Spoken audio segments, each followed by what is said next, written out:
Assalamualaikum warahmatullahi ta'ala wabarakatuh. Selamat datang di channel Islam TV. Dalam kesempatan kali ini kita akan membahas salah satu kisah paling menggetarkan dan penuh misteri dalam eskatologi Islam.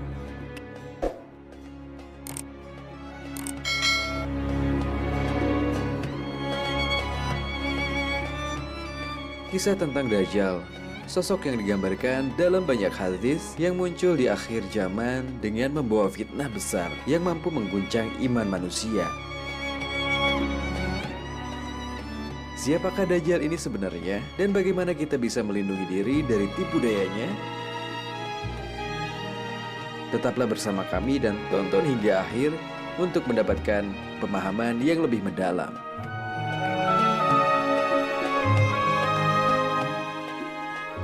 Dajjal adalah salah satu sosok paling kontroversial dan fenomenal, serta penuh misteri dalam eskatologi Islam. Dikenal sebagai pendusta terbesar dan penebar fitnah yang muncul dari keturunan Yahudi. Berdasarkan berbagai riwayat, Dajjal akan dibinasakan oleh Nabi Isa alaihissalam atas izin Allah Ta'ala pada akhir zaman, menjadikannya salah satu tanda besar mendekati hari kiamat. Penting untuk kita ketahui bahwa Dajjal bukanlah jin atau makhluk gaib, melainkan seorang manusia yang ditangguhkan ajalnya oleh Allah, serupa dengan Nabi Isa alaihissalam yang diangkat ke langit. Sebagaimana diriwayatkan dalam hadis, Rasulullah SAW bersabda, "Tidak ada satupun makhluk sejak Adam hingga datangnya hari kiamat yang lebih besar fitnahnya daripada Dajjal." Hadis riwayat Muslim. Ini adalah peringatan bagi kita semua tentang bahaya besar yang dibawa oleh Dajjal. Dajjal lahir di sebuah tempat bernama Samaria, sebuah wilayah kecil di Palestina yang dikenal dalam sejarah sebagai bagian dari warisan Nabi Sulaiman. Nama Samaria ini sendiri berasal dari Musa Samiri, seorang tokoh Bani Israel yang terkenal karena membuat patung sapi emas yang menyesatkan banyak orang. Seperti disebutkan dalam Al-Quran, dari pasangan Yahudi yang selama bertahun-tahun mendambakan seorang anak, akhirnya lahirlah Dajjal. Namun, bukan kebahagiaan yang mereka dapatkan, melainkan seorang anak yang menjadi sumber kesengsaraan. Rasulullah SAW menggambarkan bahwa orang tua Dajjal hidup selama 30 tahun tanpa dikaruniai seorang anak, hingga akhirnya mereka memiliki seorang putra yang aneh dan misterius. Anak ini buta pada salah satu matanya dan menunjukkan perilaku yang tidak biasa sejak lahir. Matanya tertutup saat tidur, tetapi hatinya tetap terjaga, seolah tidak pernah terlelap. Keluarga ini adalah penyembah berhala, dan di rumah mereka terdapat patung sapi betina yang mereka anggap sebagai dewa. Seperti yang disebutkan dalam hadis, tanda-tanda fisik Dajjal termasuk buta di salah satu matanya dan tulisan kafir di dahinya yang hanya dapat dilihat oleh orang-orang yang beriman. Tanda-tanda ini akan menjadi cara bagi umat muslim untuk mengenali dan menjauhkan diri dari fitnah Dajjal. Pada suatu malam yang penuh ketakutan, di tengah badai yang mengguncang, angin kencang berhembus dan hujan deras turun dengan derasnya. Sepasang suami istri ini mendengar suara gaib yang berasal dari patung sapi betina yang mereka sembah. Suara itu memperingatkan mereka bahwa mereka akan melahirkan seorang anak yang membawa kutukan dan kesengsaraan. Dalam kegembiraan mereka yang semu karena akan memiliki seorang anak laki-laki, mereka percaya bahwa ini adalah tanda dari dewa mereka. Namun, apa yang mereka terima sangat berbeda dari harapan mereka. Bayi yang lahir ini menunjukkan perilaku yang tidak biasa sejak awal. Dia lebih banyak tidur baik siang maupun malam, hampir tidak pernah bangun dan menolak untuk menyusu. Hal ini menyebabkan ibunya mengalami pembengkakan payudara yang sangat menyakitkan hingga terasa panas seperti terbakar. Beberapa bulan setelah kelahirannya, ibu Dajjal jatuh sakit dan akhirnya meninggal dunia karena kondisi yang sangat parah. Kehilangan istri tercinta membuat seorang ayah juga jatuh dalam kesengsaraan dan tidak tahu harus berbuat apa terhadap anak yang dianggap sebagai kutukan ini. Ketika usianya mencapai 4 tahun, perilaku Dajjal semakin aneh dan sulit dijelaskan. Pada suatu malam, ia tampak merangkak dengan perlahan seperti seorang balita menuju patung-patung berhala di rumahnya dan tertidur di dekatnya. Ayahnya yang terbangun keesokan harinya terkejut melihat anaknya tertidur di pangkuan patung berhala mereka. Kejadian ini sangat menjadi bahan perbincangan di desa, dan orang-orang mulai datang dari berbagai tempat untuk menyaksikan keanehan ini. Ketika berita tentang perilaku aneh Dajjal tersebar luas, seorang hakim di kota ini mendengar tentang kejadian ini dan merasa tertarik. Dia yakin bahwa anak ini mungkin memiliki kekuatan gaib atau membawa berkah yang luar biasa. Untuk mendapatkan anak ini, dia mengirim mata-mata untuk menyusun rencana jahat. Sang ayah dituduh telah dengan sengaja menempatkan anaknya di pangkuan patung untuk menipu masyarakat. Ketika sang ayah menyangkal tuduhan ini, dia ditangkap, dipenjara, dan disiksa. Sementara Dajjal diambil oleh hakim untuk dibawa ke rumahnya.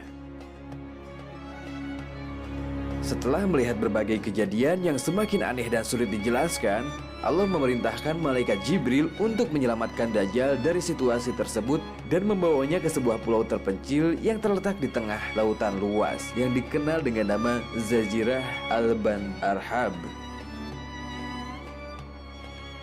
Pulau ini dihuni oleh makhluk-makhluk aneh seperti ular-ular raksasa dan binatang berbulu tebal yang bertugas menjaga Dajjal tetap terisolasi dari dunia luar. Beberapa tahun kemudian, sebuah kapal terdampar di pulau tersebut. Para pelaut yang terdampar ini menemukan seorang anak dengan kecerdasan yang luar biasa di tempat yang terpencil ini. Mereka terpesona oleh pengetahuannya dan memutuskan untuk membawanya kembali ke daratan Yaman. Di sana, Dajjal mulai hidup dengan identitas baru, menggunakan nama Ibnu Samirah dan mulai menyesuaikan diri dengan lingkungan barunya.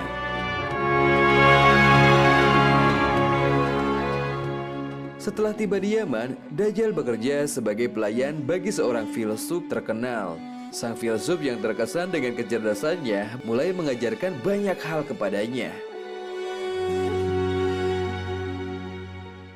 Dia terkejut dengan kemampuan anak ini untuk belajar dengan cepat dan memahami secara mendalam.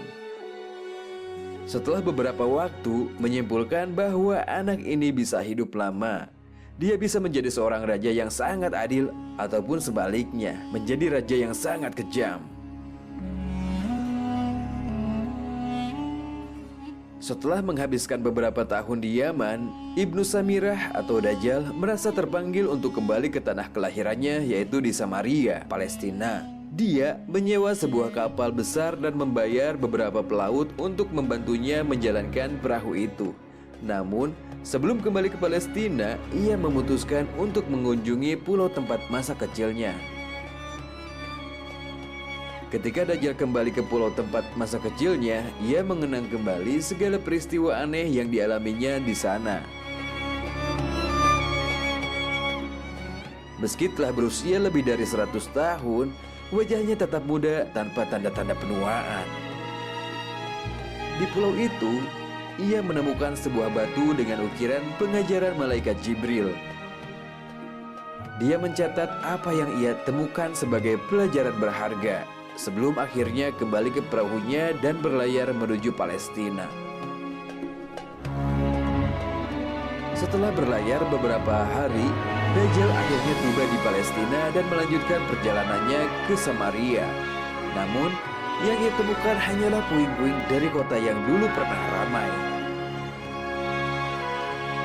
ia mendengar kisah-kisah dari penduduk setempat tentang seorang anak kecil yang dibawa dewa ke pangkuannya dan seorang anak kecil yang diculik malaikat saat terjadi bencana besar dan menghancurkan Samaria. Kisah-kisah ini tampak membenarkan identitas dan takdirnya. Beberapa tahun setelah tinggal di Palestina, Dajjal memutuskan untuk pergi ke Mesir. Di sana, ia terlibat dalam peristiwa besar lainnya. Penyembahan patung sapi emas yang dibuat oleh Samiri, menyaksikan mujizat Nabi Musa alaihissalam dan melihat bagaimana Bani Israel tersesat dari ajaran yang benar. Dajjal memainkan peran patung dalam mempengaruhi mereka untuk mengikuti jalan yang salah. Sebagaimana diriwayatkan dalam hadis, Rasulullah SAW mengingatkan kita tentang bahaya fitnah Dajjal dan pentingnya berlindung kepada Allah. Beliau menekankan pentingnya membaca surat Al-Kahfi sebagai pelindung dari fitnah terbesar yang akan datang.